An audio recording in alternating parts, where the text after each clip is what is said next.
should be acting up. What's up, fight fans? We are back at it with another edition here at Round One Sports TV. I'm always your host, Edwin. Where do all fights start? You know it. Listen, we have an amazing show for you here today, so lock in, stay tuned, subscribe to the channel, become a Round One Sports Talk member, and we're gonna get into all the latest boxing news, topics, and anything that's on your mind, boxing related. Come on, hop on board and let me know what you think about your favorite fighters. So without further ado, let's get right into this video.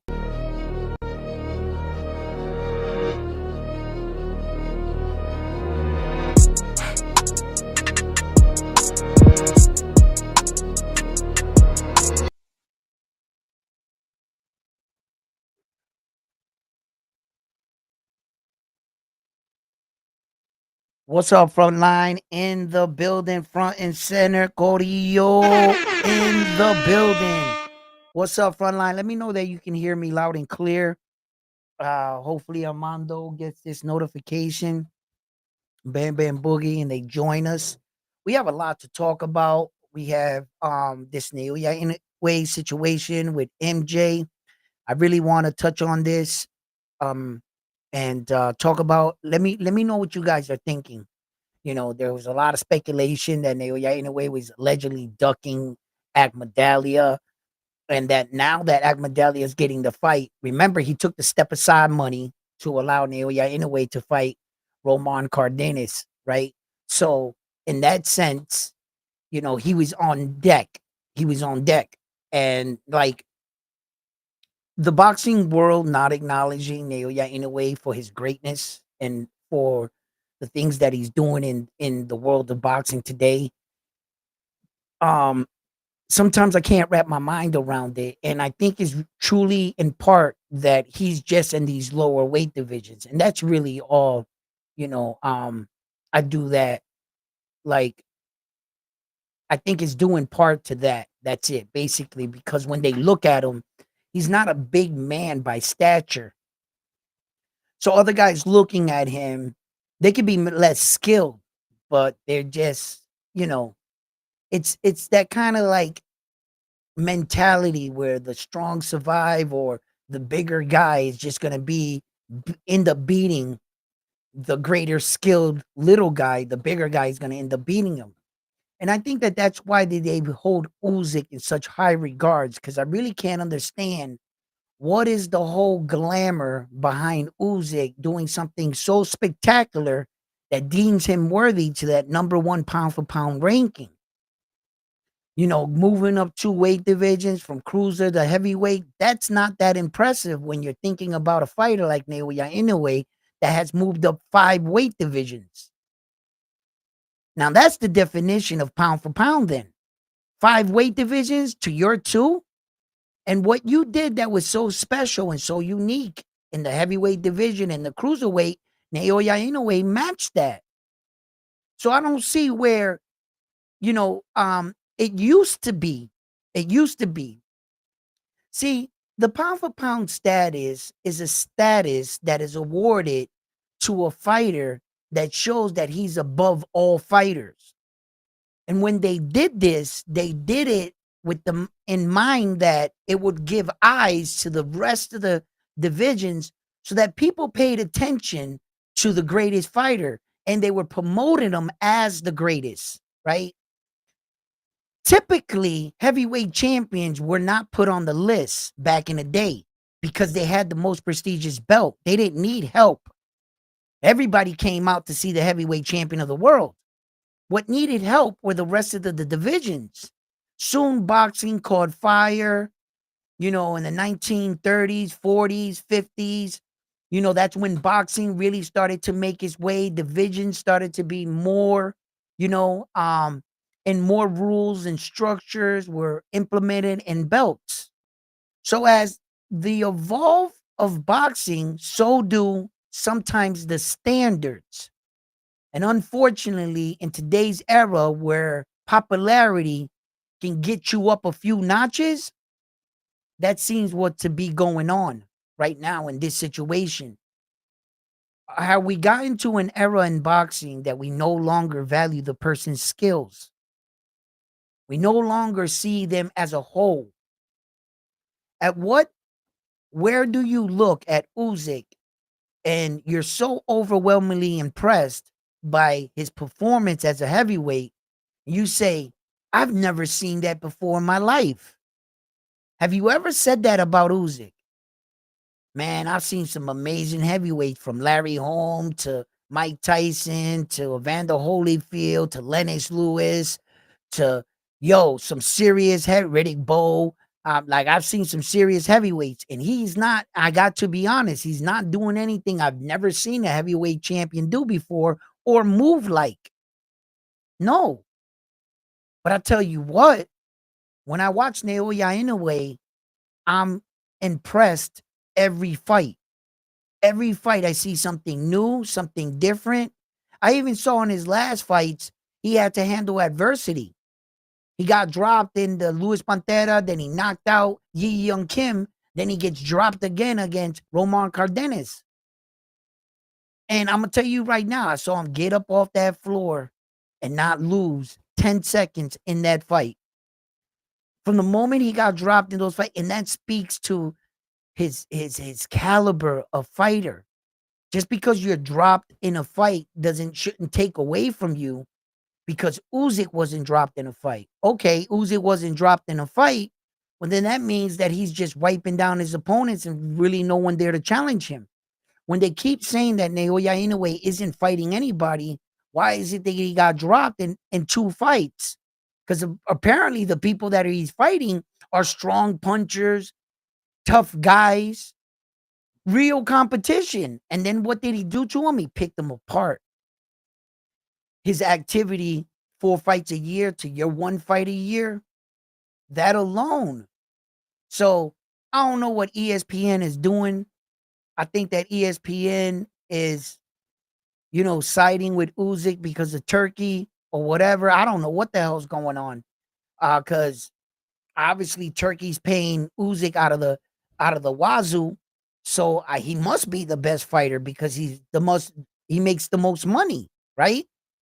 But that's not the case. That's not the case. And I think that these fighters, we should go back to an era where we start judging these fighters for excellence and really keeping that bar really high on that pound for pound so that it would strive fighters to get to that number 1 spot. It's an award that's really supposed to solidify you amongst all fighters.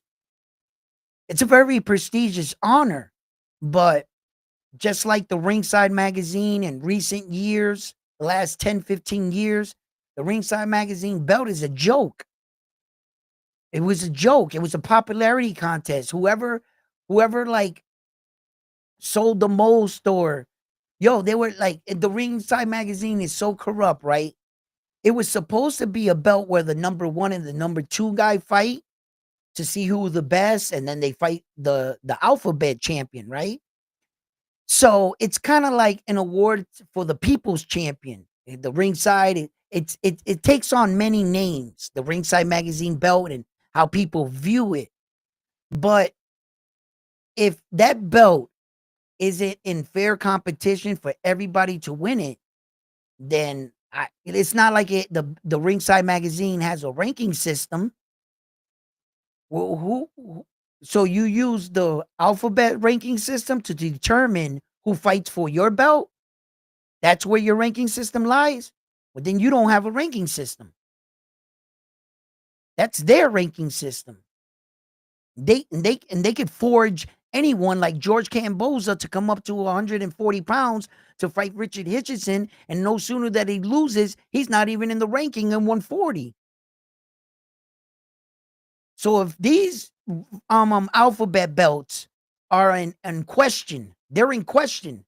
What the hell is your belt that no one pays sanctioning fees to? The Ringside Man, and everybody's like, yeah, it's the only free belt, dumbass. Oh, so your organization y'all just hand out belts? You guys are a magazine? Like, who? Like, now Turkey's backing you? And Turkey's taking that belt, and he's going to take that Ringside Magazine to the next level. Turkey. He's going to turn that belt into a real fucking belt, a real belt. You know why? Because the Ringside Magazine has history. That belt right there is very prestigious in its own right. So it's not going to be a hard sell. It's been around since all these belts have been around, basically, right? The Ringside, it's been around forever. It's the Rocky belt. So that was a good belt for him to own, to buy Turkey, to control boxing and shit. And isn't Naoya Inoue the monster? Isn't he one of Turkey's ambassadors? Didn't Turkey pay him a shitload of money? Right? Right? So he's like Naoya Inoue, bro. He's doing some freaking remarkable shit. Naming in boxing history where a bantamweight champion um, headline a major fight card in Las Vegas. Go. Who at 122? When's the last time a fighter at 122 headline in like Vegas or something? I think Wilfredo Gomez headlined. He definitely headlined. He fought in Vegas too. Wilfredo Gomez, I believe so. And how much was his payday? I don't think any of these bantamweight fighters in history has ever made the kind of money Naoya Inoue has made. There's fighters in the glamour division that won't even touch him. He's really special, bro. That dude, bro. He really is. And I don't get what this whole thing is. Akmadalio right now is coming into the fight with one loss, trying to like beat Naoya Inoue, and Naoya Inoue is giving him a shot most men would never give another boxer. Let's be perfectly honest, right? Terrence Crawford never defended all four of those belts. Never. Not the 140s, not the 147. He didn't defend none of them belts. All four belts? No. Terrence Crawford have never done that. He says, why? Why should I do that? It took me a lifetime to get all these belts, and you want me to fight you on one night and give you a shot at all four of them? Fuck that. I'm going to throw them back in the pond. Get them like I got them. Go get them one at a time like I did it. Terrence Crawford said. He's not willing to give another man or stamp his, because a fight's a fight. A lucky punch is a lucky punch. Somebody knocks out Terrence Crawford for four of those belts, he's writing his name in the history books. Terrence Crawford never gave no other fighter an opportunity like that. But he's asking Saul to give him one. There are not a lot of fighters that'll sign up for this shit. Usyk got a huge target on him. Thank God he's the best heavyweight we got right now. I don't see no other heavyweight fucking with him. Not in this era of heavyweight boxing. Heavyweight boxing right now is really hurting bad. Like, this dude is refighting every guy twice because there's just no big bags with anybody else. You're gonna have to wait for a guy like Moses or Thomas or somebody to really make his way to give Usyk a big fight like that, because there's just nobody else up there. I don't think anybody's gonna beat him. So in a way, now he's coming into this fight with MJ, and I'm just been looking at it from the outside looking in. I can't wait for this fight. I can't wait for him to shut up all the people that had something to say about him about ducking this dude. You know what I'm saying? Naoya ain't never been scared of fucking MJ, bro. Ain't never been scared of this sucker, because he done knocked out the dude that walked off with his belts, took both his belts. So you know what I'm saying? It's just another day in the office for Naoya in a way with me.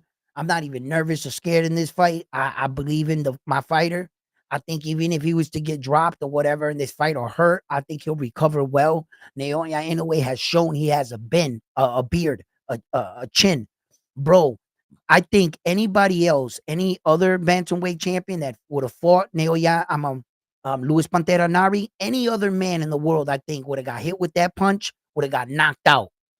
That punch that Roman Cardenas hit Naoya Inoue, yo, that dude got a remarkable recuperating power. Naoya Inoue. Yo, I thought he would at least got up and be staggered. That was flush. Roman Cardenas hit him flush. Yo, I was in the audience in attendance. I was watching it, and I heard the punch. Boom. And I saw Naoya Inoue's body like short circuit. It went, and then he dropped. in real time while I was watching it, I was like, I couldn't believe what I was seeing. I was like, oh shit. And then the way he got up, I was, yo, the only part of Naoya Inoue's body I was watching at that time was his legs. I was looking down at his legs and I was saying to myself, yo, let me see if he's hurt. Yo, he kept his composure. He weathered the storm. It was beautiful, man. And yo, thank you for becoming a Round One Sports Talk member. Woohoo! Robinson, how you doing? Salute. Thank you. Um, and he just withstand a lot in that fight. And I like his resilience. Naoya Inoue, I liked his resilience. I like how he handled himself. I like his poise. I like his willingness not to take a step backwards. When he was hurt, he didn't shy away from the fight.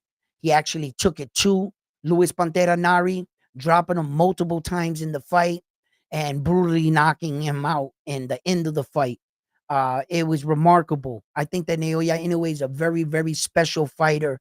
And for us boxing fans, you know what I mean, and enthusiasts, you know, you don't have to be a coach or a former boxer or have ever boxed to understand what's going on here.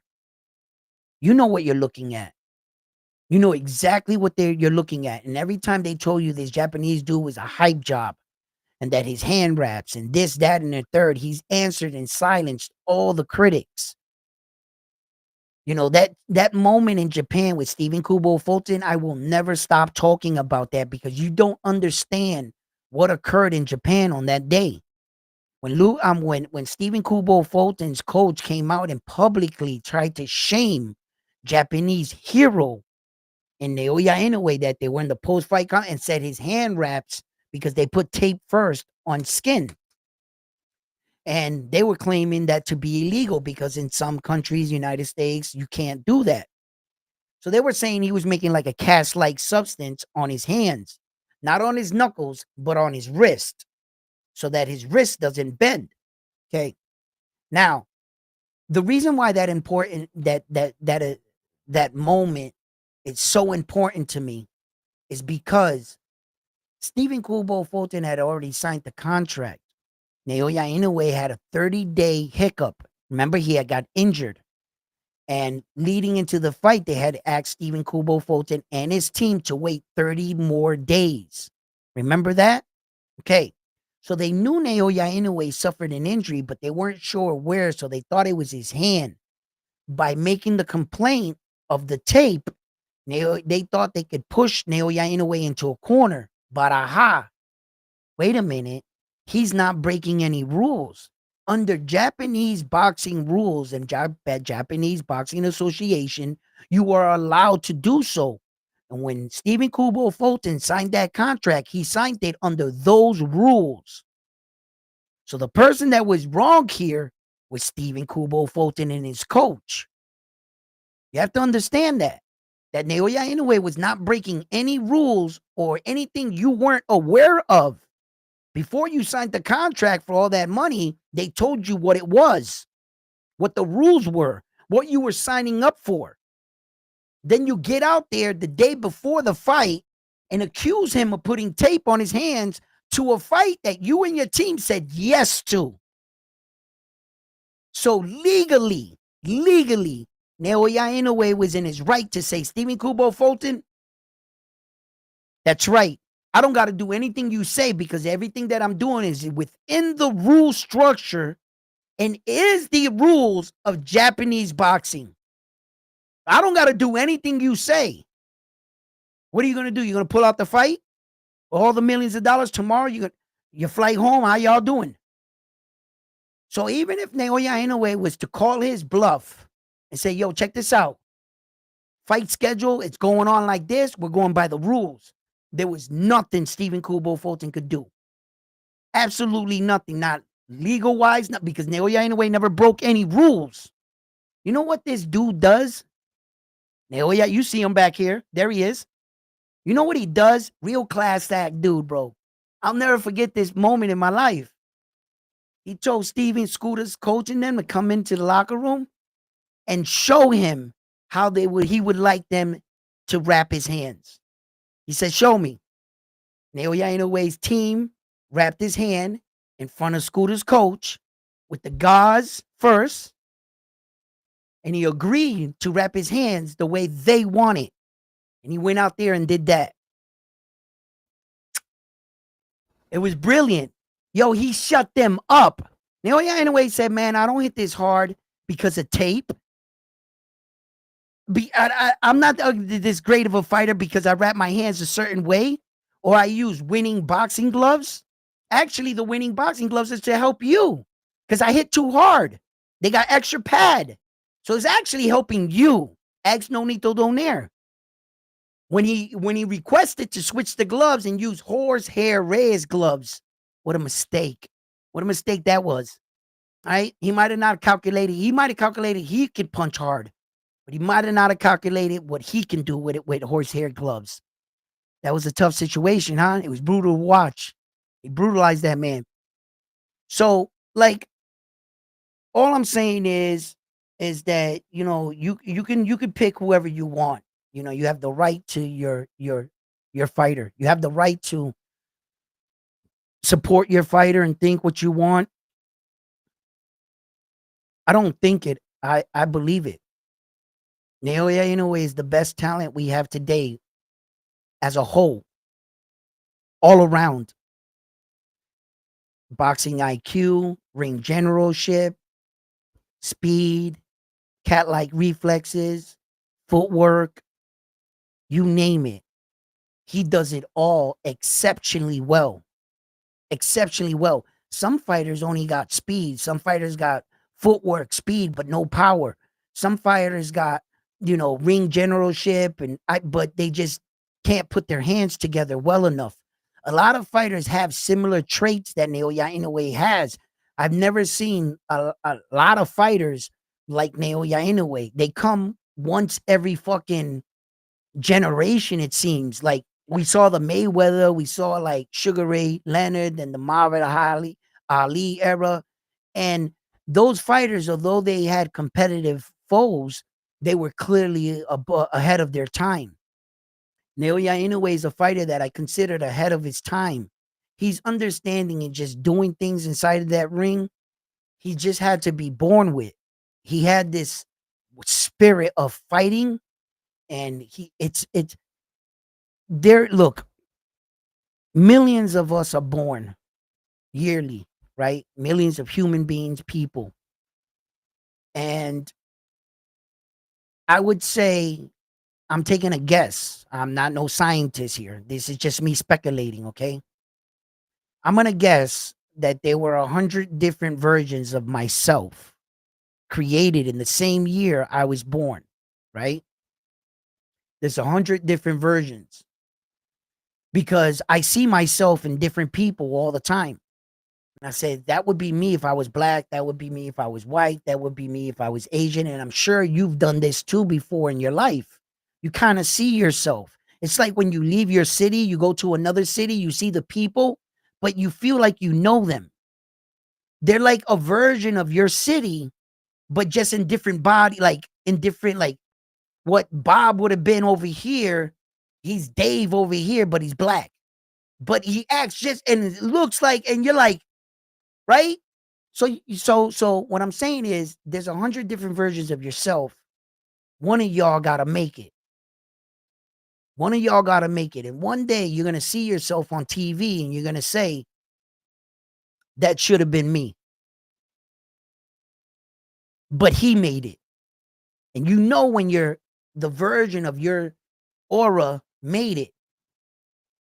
You understand? That's how I feel. I feel like I'm not as original as I think. I want to believe I'm original. I don't think that anymore. And I think that I said all of that to say this. There's no better feeling. You're not going to get the best out of it. There's nothing better than watching the person do what they were born to do. Sometimes we are born to do a certain thing. We never make it there. We get hit by a bus, die by drugs, get shot, imprisoned. So now the other version of yourself might make it there, but it wouldn't have been have better than you or the best version of all of y'all make it there. See what I'm saying?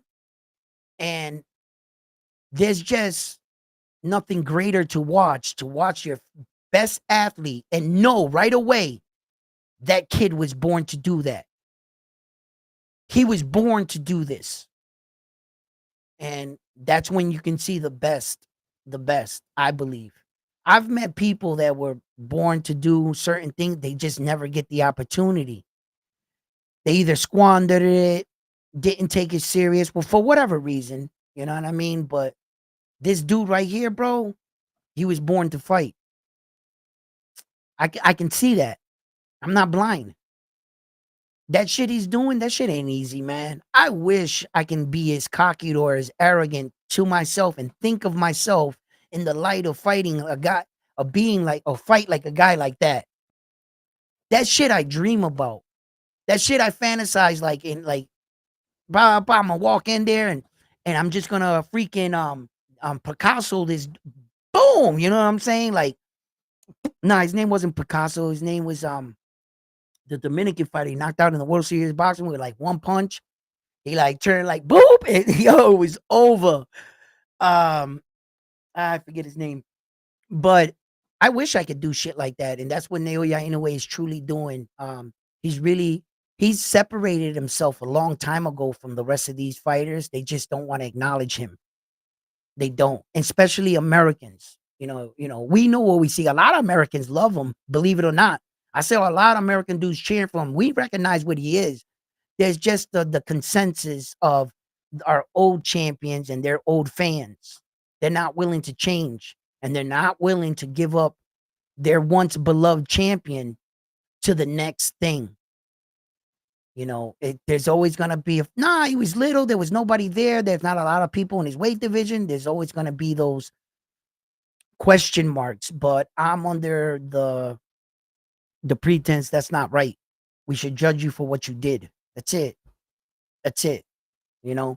And then there's another part in boxing where that uh you can be popular and people get that mixed up with what you did in the ring. See, like Muhammad Ali was good in the ring and popular outside of the ring. But the contribution that Muhammad Ali gave to boxing, he was a big like that would be hard to emulate. Not every fighter can do that. Not every fighter like Manny Pacquiao. Manny Pacquiao got that Filipino status, like, and there's not a lot of Manny Pacquiao's fighting, bro. And I think that that's why Manny Pacquiao gets put up there so far in the boxing because it, his image, and I think a lot of boxing fans don't know how to separate that. They get all pissed off and emotional when you start talking about their fighter and you're just telling them, look, but this is the case. This is actually what, Manny did and this and that. And they don't want to hear that shit. His star status was too strong. And that's when, like, you can't fight against that sometimes. Yeah. And then these fighters get talked up like they were the greatest fighters in the world, which technically most of those guys are, to the exception of Tank Davis. Because, of course, that's where I was going to go with it. Because not all fighters that are like that are doing things in and out of the ring, are fighting the best fucking opposition. No, no, no. So, yeah. But, yeah, that's what I really wanted to say about Naoya Inoue and just the, like the injustice of boxing, man. The way that they talk about him, the way that, um, they're trying to write off his body of work, the way that they're just trying to erase him. They're trying to erase him while he's active in boxing. Most of these channels won't even talk about him. I don't know if they're told not to or what.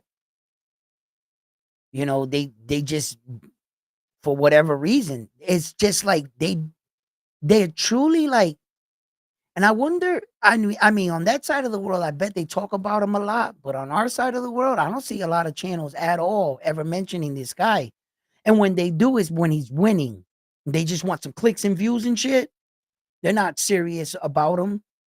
Half of these dudes don't even know nothing about him. They just went up on a computer and looked him up. They ain't watched his fights. No. Because if they would have watched this dude fight, they wouldn't be saying half the shit they're saying about him. Because, and then who are you comparing them to? In skill, who are you comparing them to? So, fucking remarkable. But anyway, I'm going to open up the show. I'm going to open up the chat, the panel. I want you guys to come in. I want to talk about Tio's situation. What's up, Mark? I'm going to drop everything in. I'm going to read your comments. Let me drop the link. You guys want to come up, talk about boxing. I said what I needed to say. And now I'm going to open up everything and read all your chats in the panel. And definitely you guys can come up and we could talk about anything on your mind, bro. Anything on you guys' mind about boxing. We could kick it about. Yo, ain't my boy Cologne fighting right now?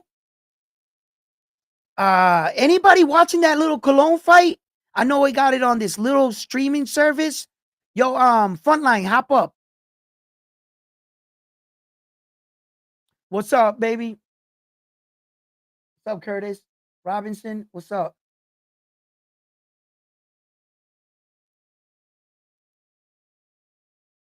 Thank you, brother.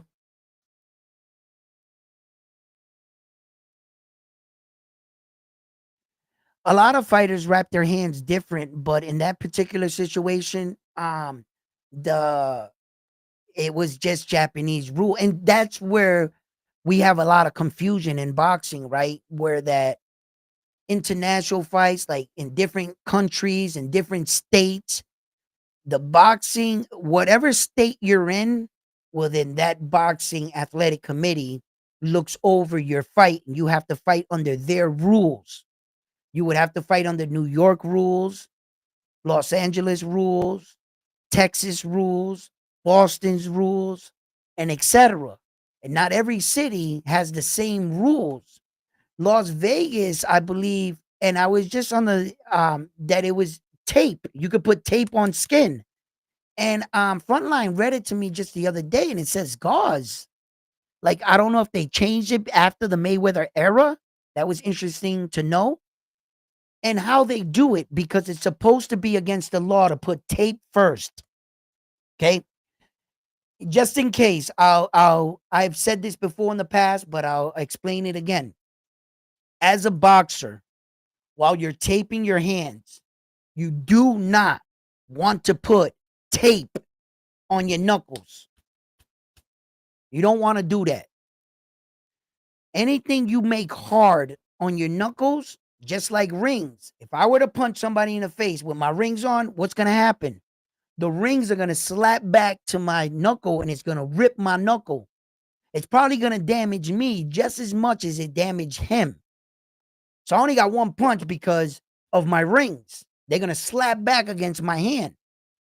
So if you were to put something hard on your knuckles, you would think like brass knuckles, something. It don't work that way. Every time you hit him, you're going to be slamming against your own knuckles. You're going to break your hand eventually in the fight. Your hand's going to break.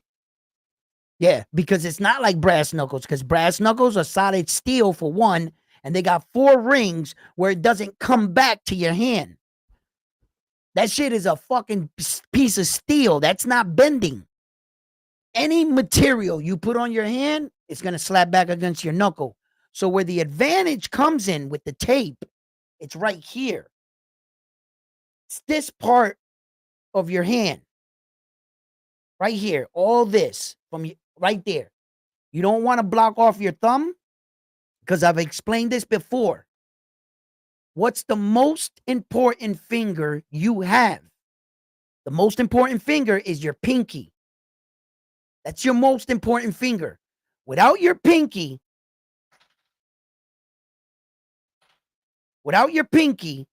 you can't make a fist.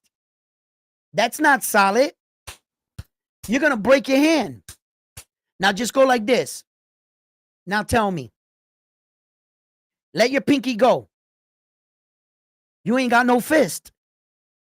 This is your most important finger, besides your thumb that puts it together. With your pinky, you could still clinch hard enough without your thumb. Your thumb puts it together, but it's your pinky, my man.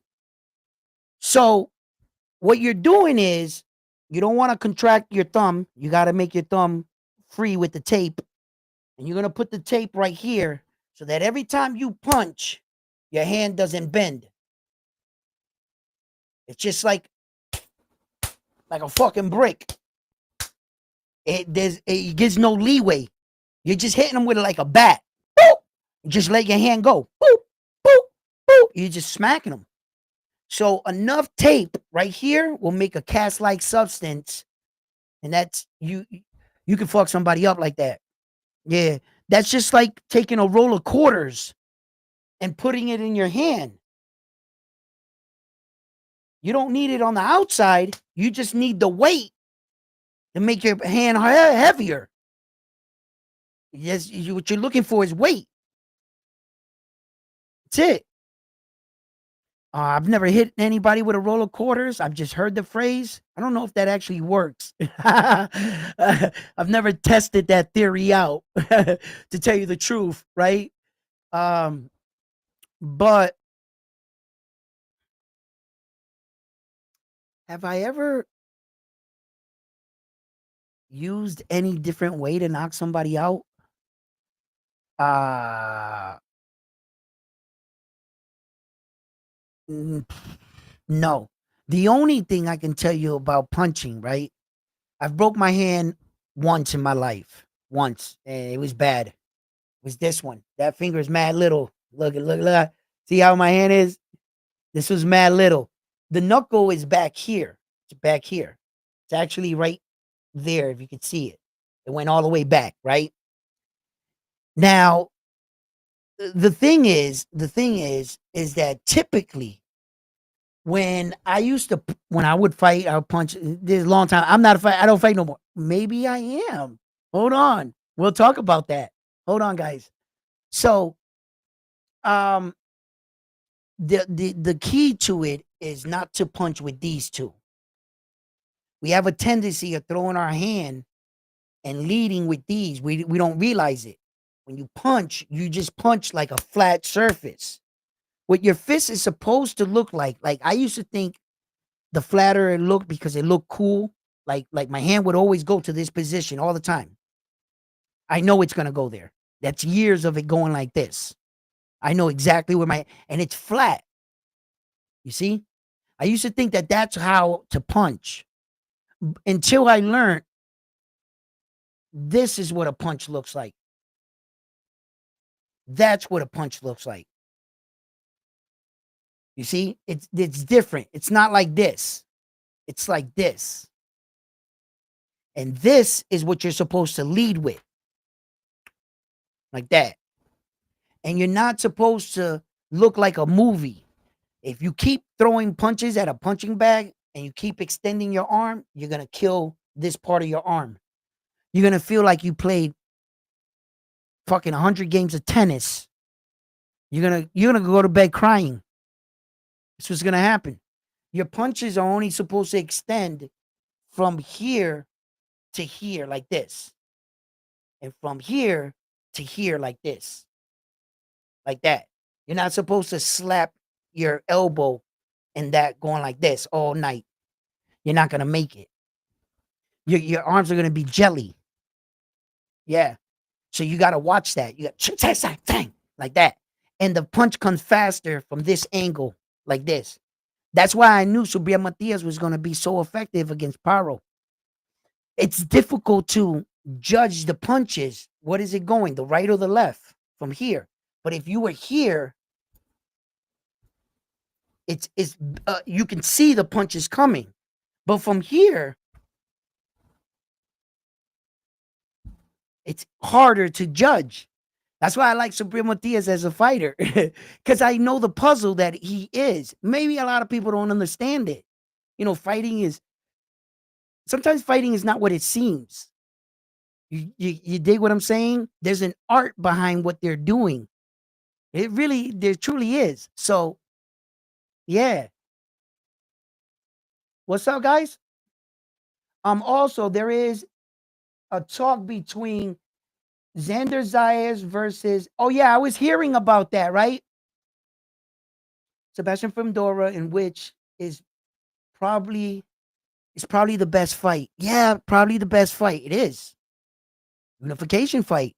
I wouldn't shy away from it, but I kind of want young Xander to fight like maybe the number 15 guy, 14, 13 guy, just to get that title defense. Then put him in against Sebastian or whatever.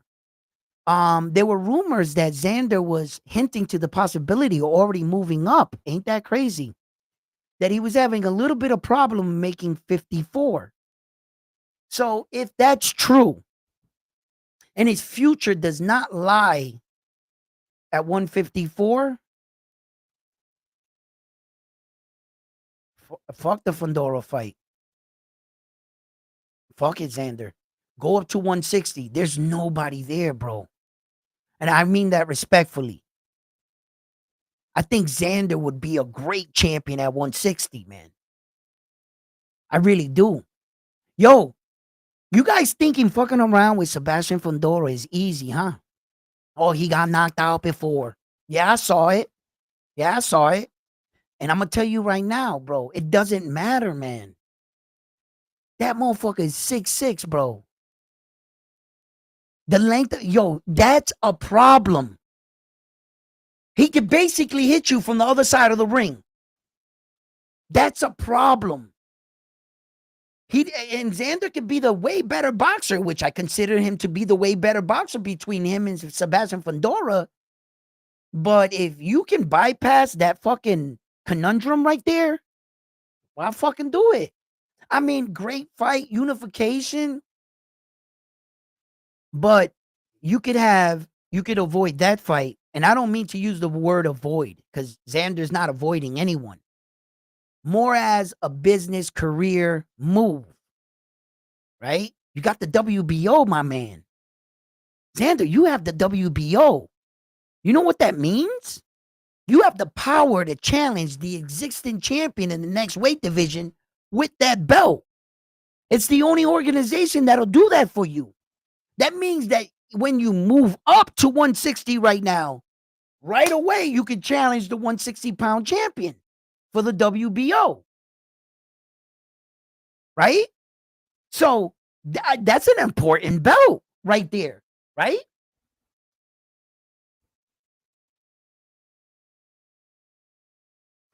Damn it. Jennerbeck.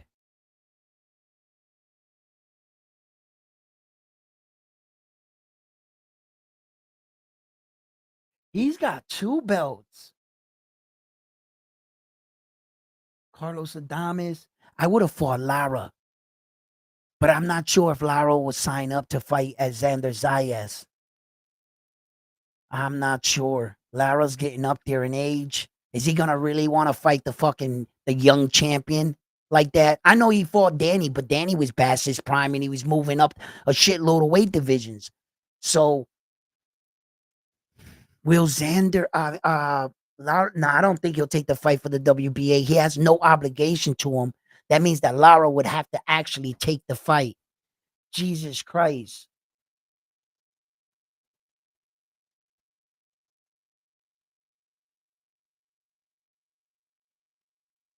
Fuck it. You might have to fight Sebastian Fundora. I actually Bakram, right? I actually would like to see Xander fight Bakram. How crazy is that sound? The bigger puncher. You know why? Xander and Bakram got 2 common opponents. They fought the same 2 guys, Bakram and Xander. And if you didn't know this, Bakram went the distance with both those fighters. Do you guys know that Xander knocked out both fighters in the 5th round? So the guys that Bakram couldn't finish, and he's such a big puncher, right? He's this big ass puncher. He went the distance with those dudes, and Xander stopped both of those dudes. They got 2 common opponents, bro. I'm trying to tell you guys that I know Xander's the better boxer out of all the champions, not the contenders, just the champions. And I know he is. I think he could hold Bakram here. You know, Xander does good body work. I think he can keep the range, the distance. I like his jab. I think he has enough pop behind his shots.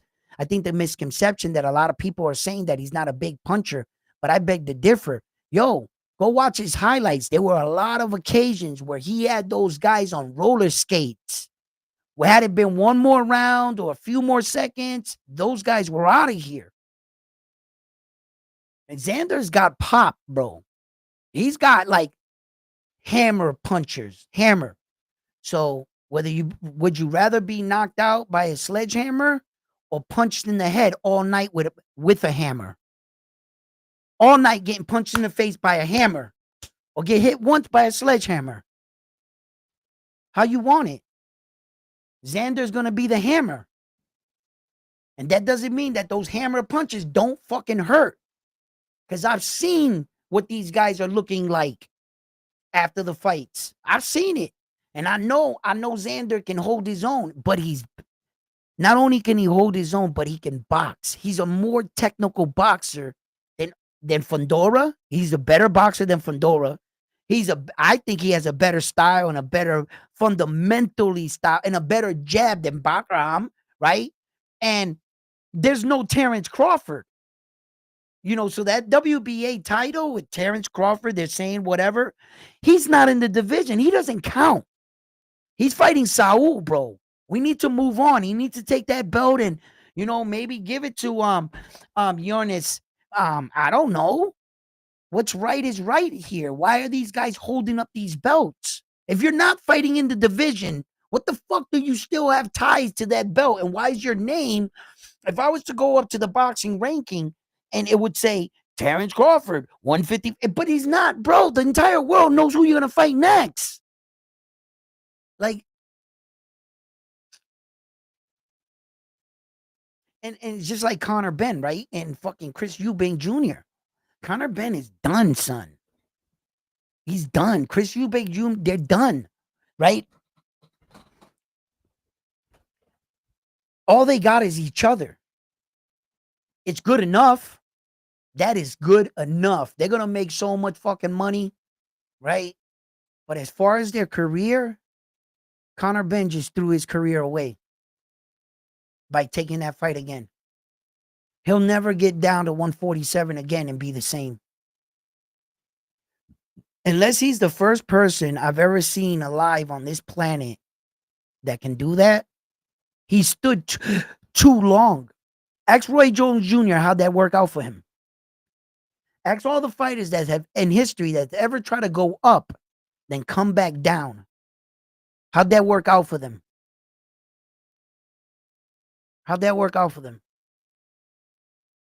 They all end up losing. That's not good for your body. Had he went up there the first time and then hurried up back, he probably would have a good career at 147, maybe 154, maybe.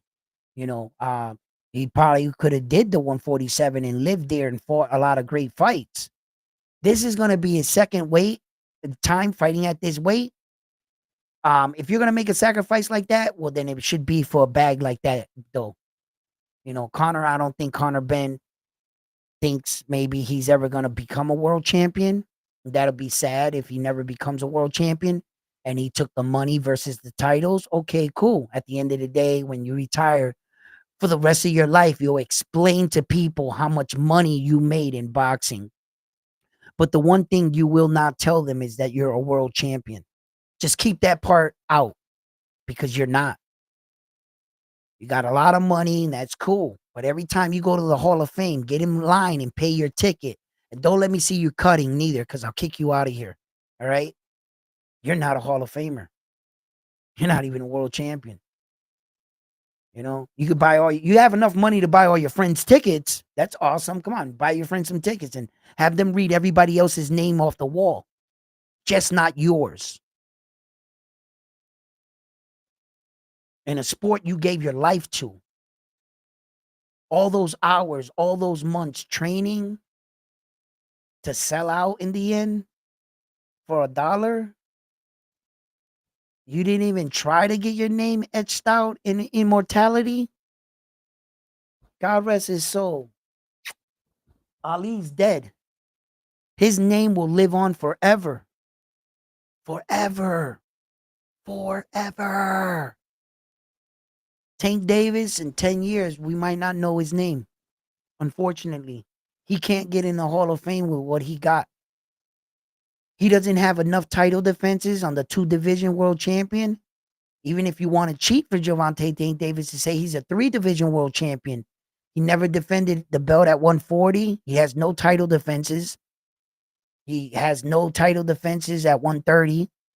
He has his last fight was a draw. The day he won that Frank the Ghost Martin, he was awarded full status. That's not a title defense. He had the regular and they're trying to push it as a title defense, right? As a matter of fact, they're trying to count all his regular fights as real title defenses, which I think that's fucked up because Devin Haney had all 4 belts. What belt is he defending? In the same year, in the same... I don't think that's right. I don't think Tank Davis should get any credit for any of those title defenses. You had a piece of a world title. You didn't have full status. You successfully defended the regular belt, not the super. So why are they counting them? Publicity, fame, clicks, views.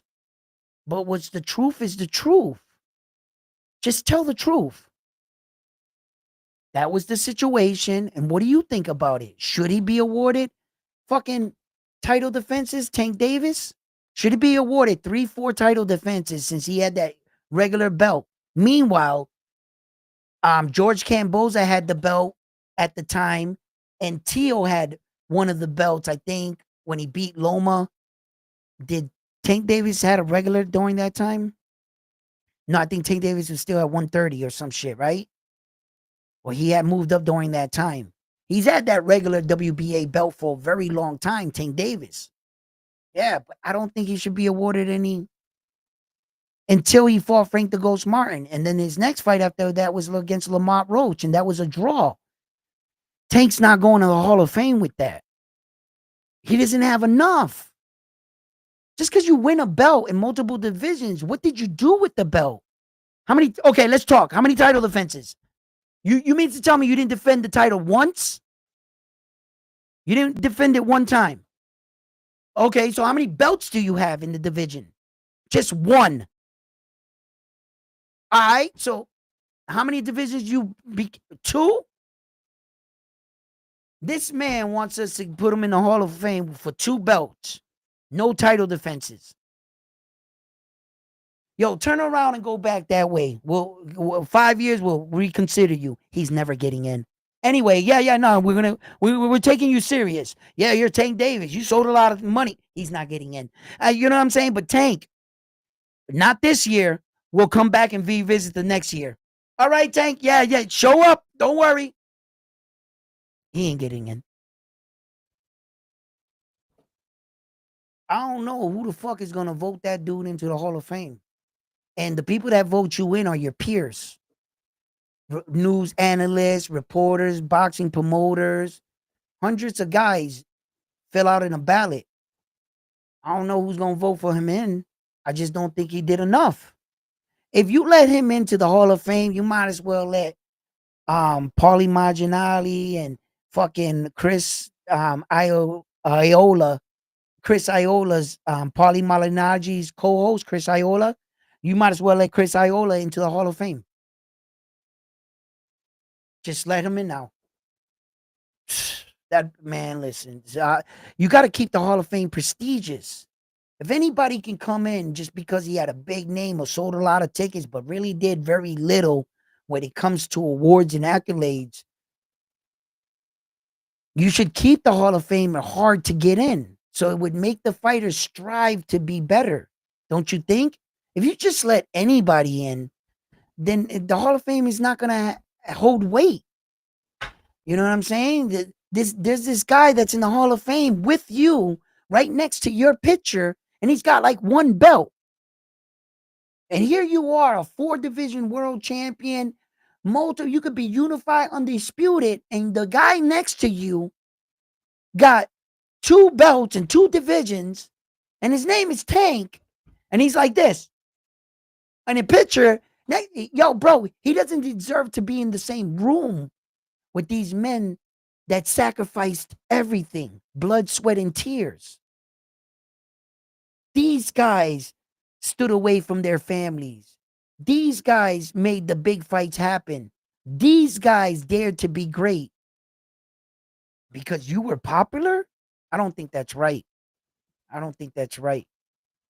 I think Tank Davis is a phenomenal talent. For as much as I'm like mad at him, I can't lie. If Tank fights, I'm gonna watch it. Uh, because I just think he's so good. I just think he's better than a lot of these guys. He's just not willing to take the kind of risk, and it's sad because you can see. Well, I'm gonna speak for myself. I can see the potential in Tank. I see who he is. I know what he can do. I think Tank Davis is a great fighter, man. I just don't like how they manage his career. That's all. And I think that his career is not over. I think he can, if Tank gets mad and gets serious, he could turn all this shit around in a few fights. He can bang out 3, 4 top tough fights. And if he was to win them, he would shut up a lot of doubters. He can match his boxing career with his star status. Now they would match. Now it would be hard to argue a fighter like that. But when your star status is so big and it's not matching, they're gonna do what they did with Manny Pacquiao, right? When Manny Pacquiao was getting brutally knocked out, right? Uh, and his star status was so big outside of boxing that they saw Manny Pacquiao's value. So in order to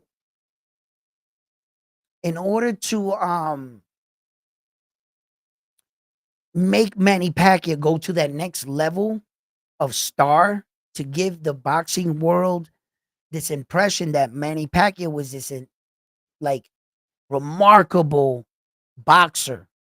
I mean, they even try to push him out as the greatest boxer to ever live, Manny Pacquiao, which we all know that's far from the truth, right?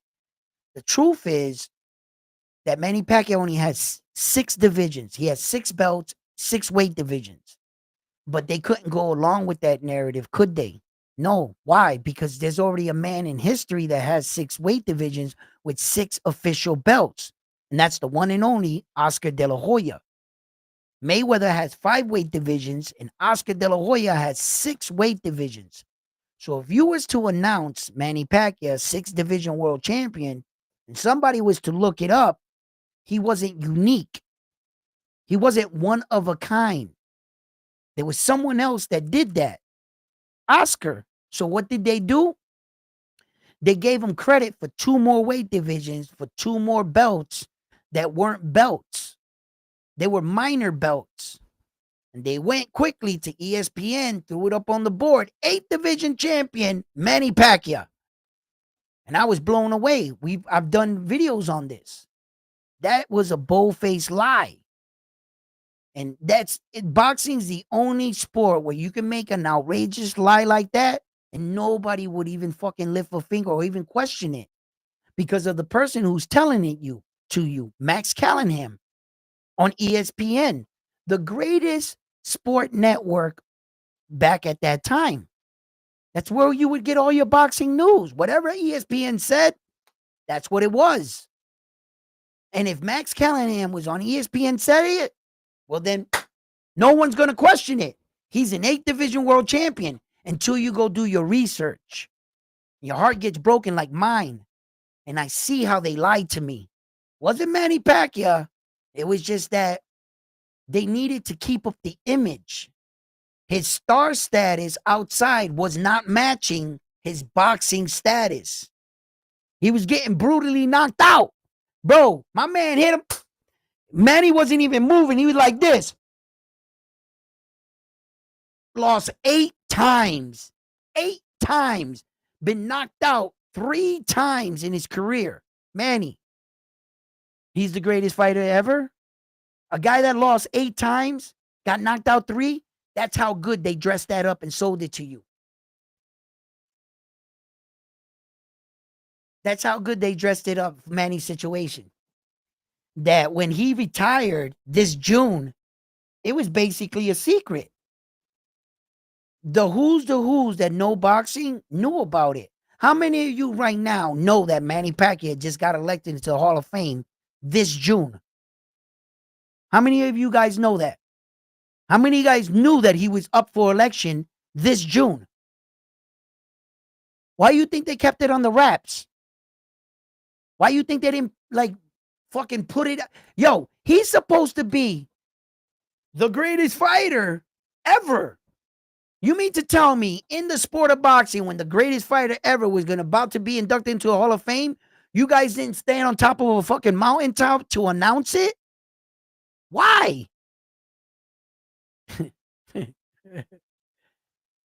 Yeah, I called the Boxing Hall of Fame myself personally. I got down to their records department. I left 3 voicemails on their records department in the Hall of Fame. Not one person has gotten back to me. My question to the Hall of Fame is, did you award Manny Pacquiao 8 divisions? Because if you did and you let these people pay his way into the Hall of Fame, you ain't shit. You ain't shit, Hall of Fame. And it just goes to show how deep the hand of corruption in boxing goes. If they allowed, man, I would love anyone on planet Earth, right here, Round One Sports Talk. I'll drop the link again. Anybody can come up here and prove to me how Manny Pacquiao is an 8 division world champion. I'll take a chart right now. I have it of every accolade the man has ever made, won, or any belt he's ever won. I have the list. I'll put it up here for you. And show me yourself, how is he an 8 division world champion? You'll never get it. It's impossible. You're not gonna win. Trust me, I've been down this road 10,000 times. And I was the guy on Manny Pacquiao's side trying to prove to the other person he was an 8 division world champion, and I lost time and time again. Because when you're confronted with the truth at that moment in your life, you have one choice. You have one choice. Either continue with the lie or tell the truth. And not everybody loves the truth. Some people don't want the truth to be told. So they'll bury the truth in the backyard and continue lying. Because the lie is more profitable for them. And I'm not the bad guy. I'm just reporting. And if I'm a liar, prove me wrong. Prove me wrong. That's all. If I'm making stuff up and he is an 8 division, I would love anyone in the world to come up here and show us your boxing knowledge. Don't speak it, because as soon as you speak it, I'm going to put up a chart of every belt and every award he's ever won. You're not going to have anything else. You're not going to have anything else. You're not going to be able to grab from anything else. Nothing. Talk is cheap. Facts over feelings. Facts over feelings. That's it. I'm just here to talk the truth. That's it. Not make up a story. Not try to like down a fighter. I'm not downing any fighter. I'm downing a fighter because I'm telling the truth. I'm afraid not. I'm afraid not. Because, and you want to know why I pushed this Manny Pacquiao thing so hard at one point in my life? And I was calling the Hall of Fame when they were inducting Manny Pacquiao into the Hall of Fame. I called New York, and I where's my phone? I got texts like I sent them. I've sent them, I've texted them, everything. The reason why I followed that so hard and I wanted a definitive answer, I want to know if they got him up in the Hall of Fame, 8 division world champion. Because the minute I see that in the Hall of Fame, I'm going to run up to the fucking desk in the Hall of Fame and I'm going to demand to speak to whoever is in charge of this building, because you're going to have to go to another picture in this fucking building, Hector Camacho, and you're going to have to change his status right now. And somebody better explain to me why Hector Camacho is not honored as a 7 division world champion. 7. Hector Camacho got belts in 7 weight divisions, but he only got 4 major titles. The other 3 titles are minor. So they don't count Hector Camacho's 3 minor titles. So they only consider him a 4 or 3 division champion. I think he's a 3. He has 4 minor belts, some shit like that, right? Because I think Miguel Cotto is our strongest champion at 4. He has 4 weight divisions.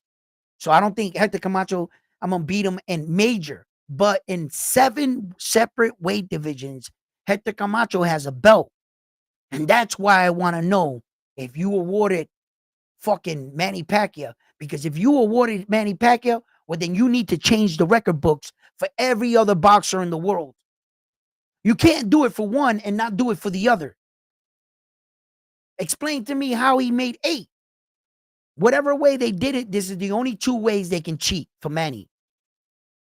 Either they counted his minor belts, like the WBC Diamond or WBC Gold or Silver, which you're not supposed to count that, right? You can acknowledge that belt, but it has to have an asterisk on the side of it. It has to say interim, regular, explaining that it's not a real full status world championship belt.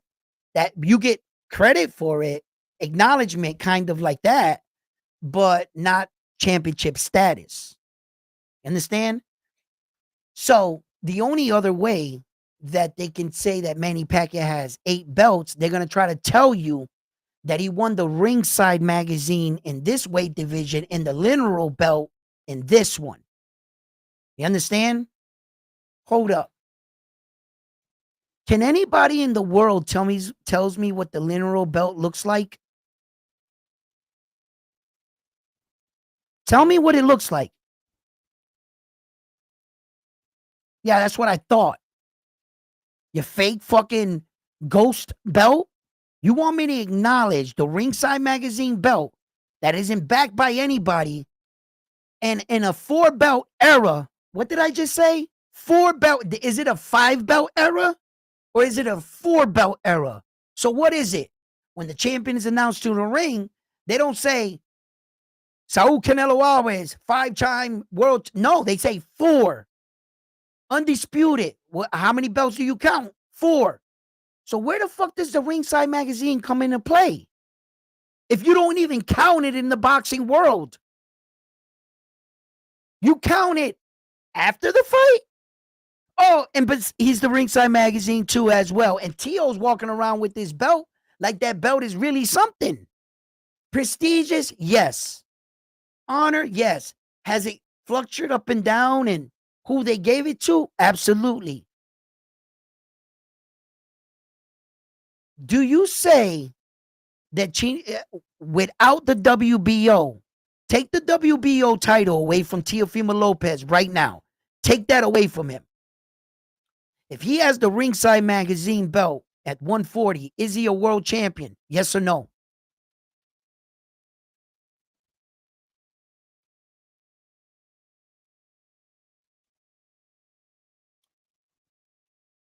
You want me to go up where and compete with who for what? When's the last time you saw a belt, a fight on the line, where it was just the Ringside magazine belt on the line? Just the Ringside. Could the Ringside magazine hold an event? And will you tune in to watch somebody win the Ringside magazine? Or is it usually a belt that is attached to another belt? You're already fighting for one of the alphabet belts, and then you win that belt on that night. When's the last time you saw we fighting for the Ringside magazine tonight? You know what I'm saying? The only time you ever see that is when it's like the number one, number two guy fighting, and that's rare as fuck. That's rare. When's the last time we seen that? I saw it not too long ago. In fact, I did. And then the last time from that, shit, God only knows. So how can you give Manny credit for 8? There's the only two ways. You're either gonna have to say the literal or the ring, or you're gonna have to give him credit for some fucking made up belt. It's the only ways because he doesn't have belts in any other weight division. And if you do that for him, boy, I'm arguing with somebody because damn it, you better acknowledge Hector Camacho is a 7-division world champion then.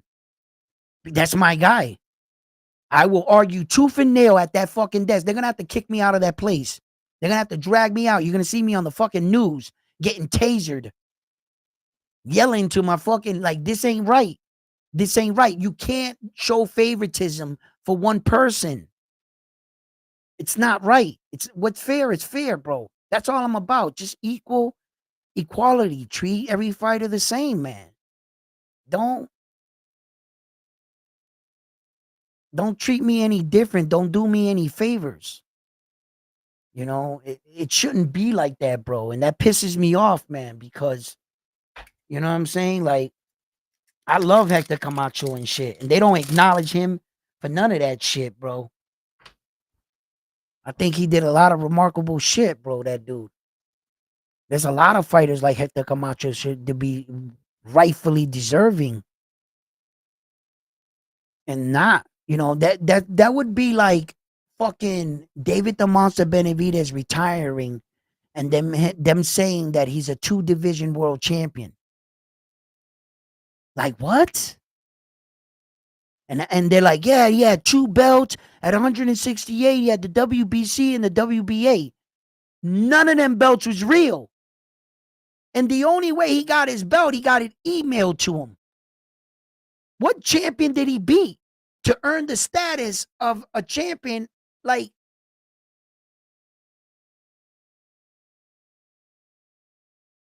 this fucking popularity shit is fucking boxing up, bro. It really is, where guys are being pushed up, awarded these statuses because of either their popularity. Like, I get it. Okay, Manny, you're the shit, bro. You were like mad famous. Like, and you had that it factor. And everybody like must have seen you like the little engine that could. A lot of people gravitated to you because, you know, in a world that not all of us are 6 feet tall can slam dunk. Here comes this little guy in it.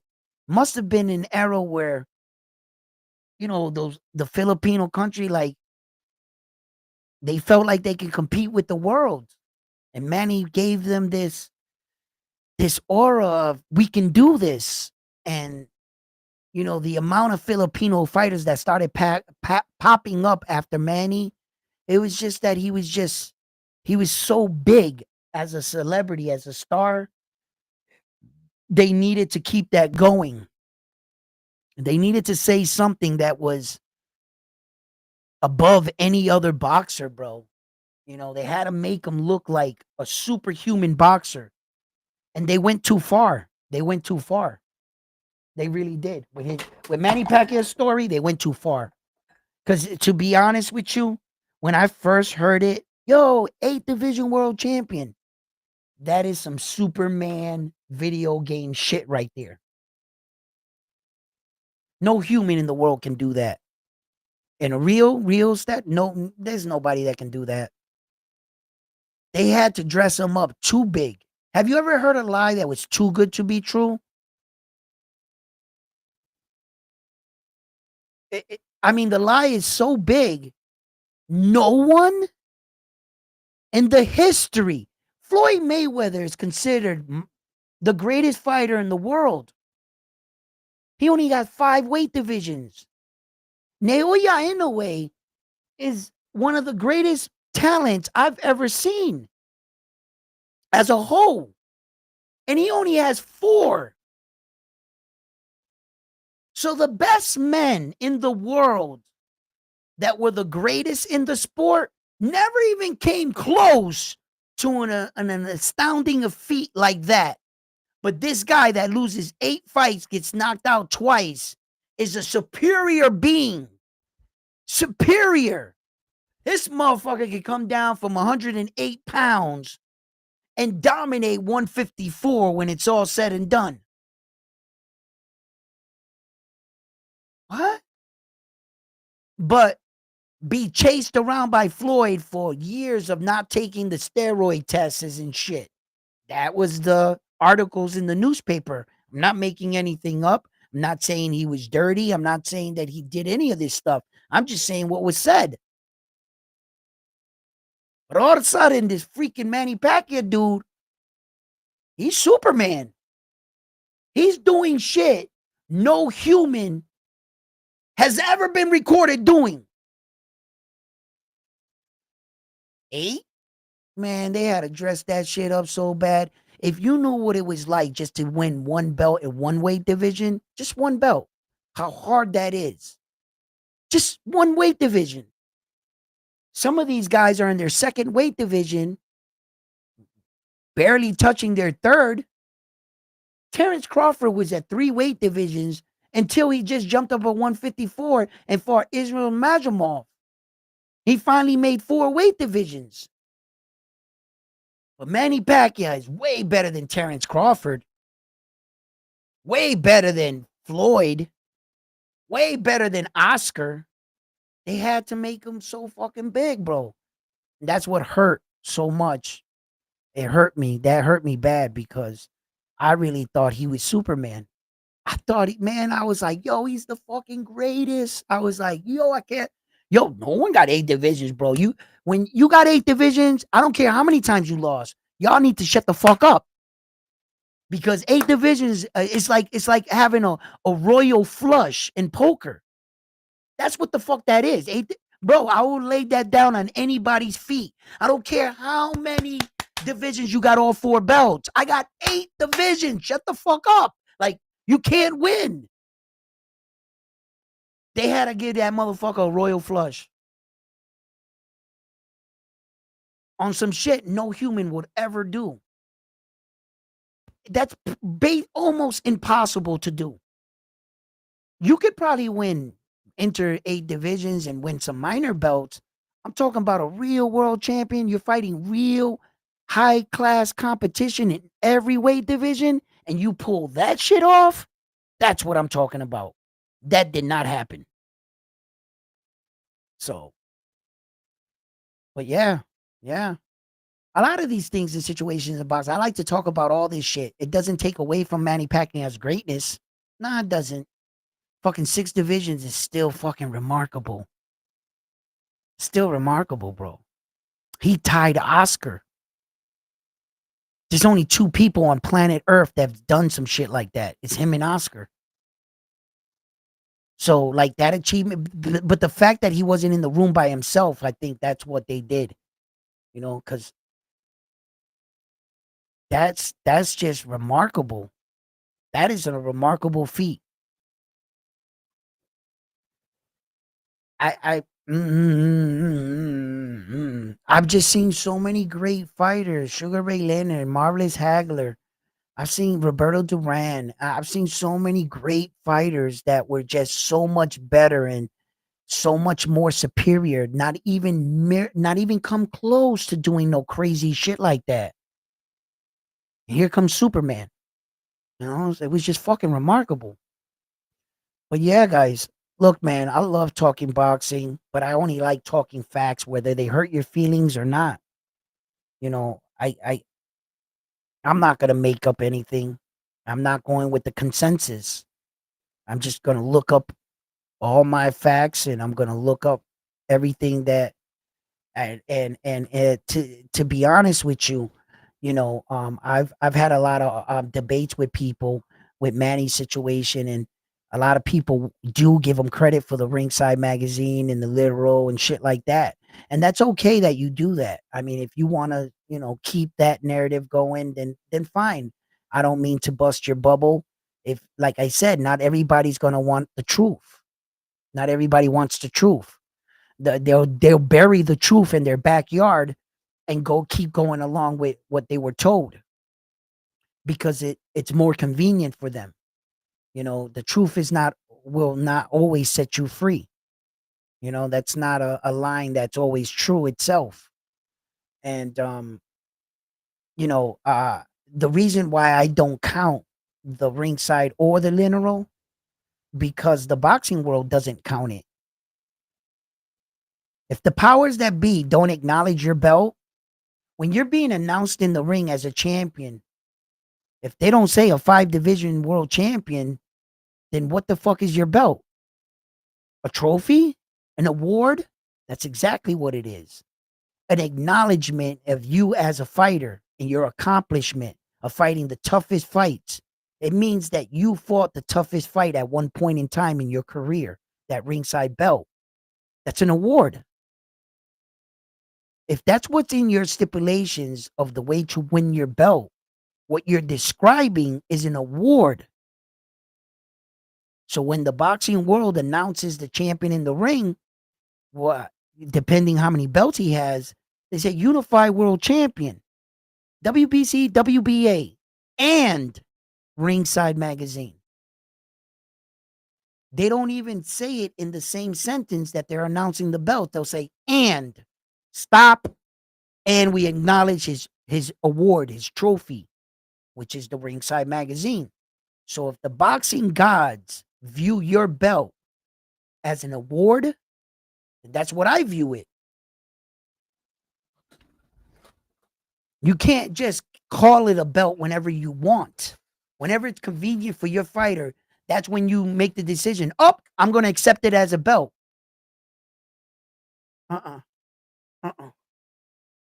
If the powers that be don't acknowledge you, I can't. That's just like saying I would call Usyk having all 5 belts. Usyk has 5 fucking belts, right? Demetrius Bivol, well, he got stripped, but he would have had 5, right? Because technically he has the IBO, this belt right here. Do we say it's a 5-belt era? The IBO is right there, that European belt. Why don't we count that one?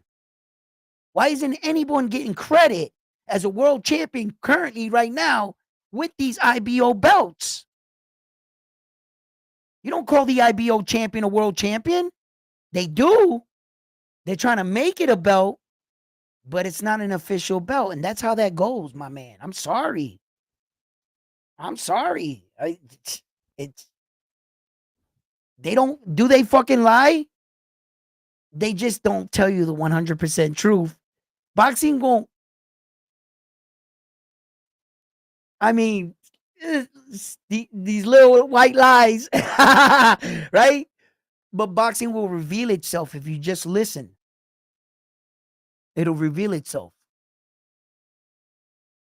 There's certain words that they use to describe these moments, you know, and they'll be like the regular, and defending interim world champion of the world, they'll slide it by. Sometimes they won't even mention it.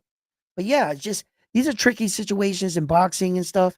I always like going over certain things, and I'm reminded about certain situation and big moments in boxing. And I bring these moments up not to, fuck up your day and be like, oh, this guy's talking about my favorite fighter. He's an asshole. No, no, no, no, no, no, no, no, no, no, no, no, no, no, no. Manny Pacquiao's a Hall of Famer at the end of the day. That's never going to change, right? So, okay. I just bring this up to remind us that everything that you see might not be everything that you see. Teofimo Lopez right now is on some bullshit. And I'm going to end my show with this. I just want you to notice what's going on with Tio, right? And him announcing that he wants Shakur Stevenson to come up to fight him at 140. And I just want to wake you guys up. Since Tio's been at 130 and moved up to 135, this has been Teofimo Lopez's gimmick, copy, paste, and print. Do you guys remember when he fought Sandor Martin and Arnold Barboza wanted to challenge him and Teo wrote him off and said, I'm not fighting you, Arnold. You don't deserve the fight, this and that, blatantly ducking him. Teofimo Lopez, his whole gimmick, whenever he doesn't have a fight scheduled and he doesn't have anywhere to go, he quickly attaches his name to the next top fighters so that he has me and you talking about the possibilities of his fight. You don't believe me? Okay, let's just break it down real quick.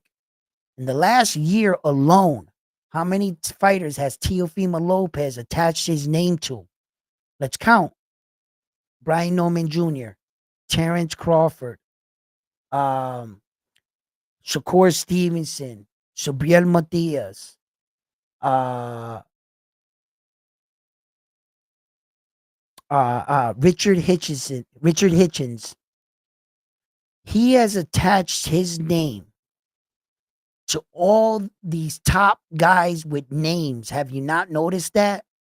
Every year, Teofimo Lopez does this. Keyshawn Davis with the banana thing.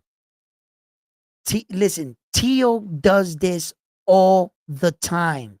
And I want you guys to wake up before you waste your day thinking about a potential Teofimo Lopez and Shakur Stevenson fight that was never going to take place in the first place. Teofimo Lopez is the definition of a professional, and I mean professional, clout chaser. He knows how to use the media, he knows how to use us, and he knows how to stall and buy time when his name is not being mentioned in the boxing world for what he's not doing. Boxing. Fight fans, I love you guys. Take care. And don't forget to hit that like button. It's fight belt era. What? IBO isn't considered. Uh, uh, Many legends have held it. Yeah, yeah, a lot of guys have held that title, the IBO title. Just to mention a few, Anthony Joshua, um, Usyk, the Klitschko's, Stephen Kubo Fulton, and that's just to mention a few champions off the top that's had the IBO title recently or around the time, to give you guys, and you don't get acknowledgement for that IBO. It's not a five belt era yet. In the history books, there are a lot of men and women. I'm not sure if today's standard they're still arguing it. Maybe they are, and I just don't know about it. But there are a lot of people that are arguing when the WBO finally got status of being looked at as a world championship, right? There are a lot of people that are trying to fight to get credit for their deceased family member to be recognized as a world champion while they held the WBO title in certain eras. Yeah, because Marvelous Hagler is not getting credit for that WBO championship. He's not. But his family wants him to be recognized as a unified world champion.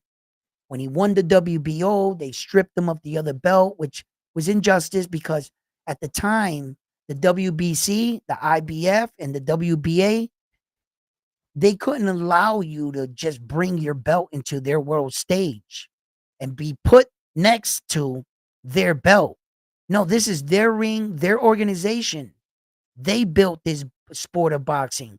And then you think the Russian champion is just going to walk in the ring and I'm the Russian champion. Get that belt out of here. You got to keep these belts prestigious. So the fact that the WBO is coming around, these other organizations didn't accept it until Oscar and him fought.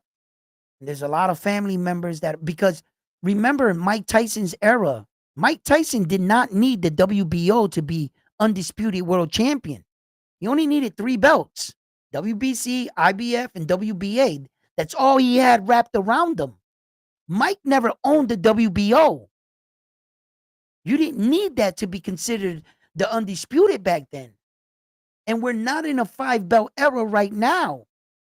So the IBO is still on the outside waiting to look in, But one day, I believe, just one day, we'll have a 5-belt era. A 5-belt era. And to all the people that think eliminating all these belts and making one belt, you're gone. You know what I'm saying? But you haven't thought of the situation all the way through. When we had one belt, there were only a few hundred people in the division. Now there's anywhere between 1,300, 2,000 in any weight division. There might be clearly 10,000 active male fighters today. With 10,000 fighters and 1,000 plus people in your weight division, you only have one belt? You mean one guy can hold up 1,000 people's careers? With 4 belts, we don't got enough belts. So they made all these stupid interim and side belts. That's what fucked up boxing. All the confusion, the interim, the gold, the Lake Pacific Erie belt. That's what, if you left it just 4 in every division, and if the champion, for whatever reason, like he hurts his hand or something and he can't go along with the fight, that's when you can implement the interim. But these greedy sons of bees saw that they can charge for every belt. We can charge for the interim world title. Well, then, damn it, make another one and call it the interim silver.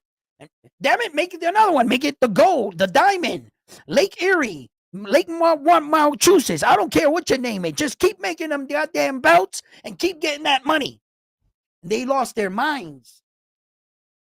But a real 5-belt era, just 5 belts. I'm cool with that. I'm cool with that because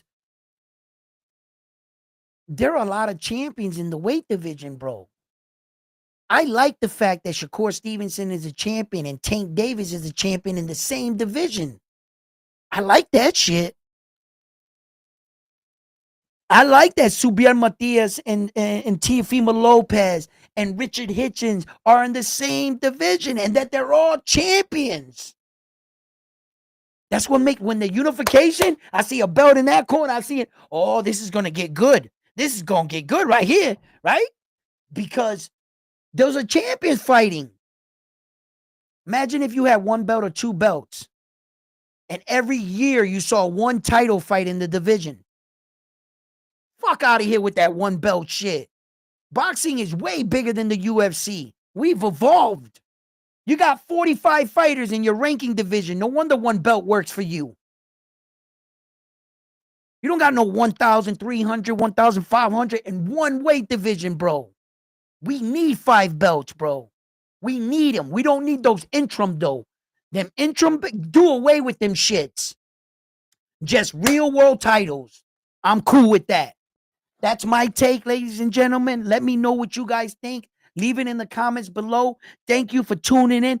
Thank you for becoming a Round One Sports Talk member.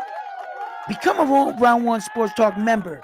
Help me get up and get to these fights. I'm going to the fight out in Philly. I mean Pennsylvania, September 5th. The Sordano brother will be headlining that card. I will be there, and that's all due in part to your guys's donations and super chats. I save up all this money. I don't take the money or anything that YouTube don't even pay me anything. I need you guys to support, and I take all that and I go out to fights. You know, I do okay for myself. I'll buy whatever I need. You know what I'm saying? And I have, you know, but your support also helps me to get out to these fights, get these interviews, meet these coaches, you know, really take my passion and my dream of meeting all these fighters. That's what I started this for that my quest of interviewing these fighters and I was curious that I wanted to take my life to another to reinvent myself. I didn't make it as a fighter for whatever my story, my reason being. I'll keep that personal to myself. But I saw there was a different way to reinvent myself. And this is my passion. Come, follow my story. Let's talk boxing. Love yourselves. Love yourself. Love yourselves. And I will see you on the next one after this one here at Round One Sports Talk. You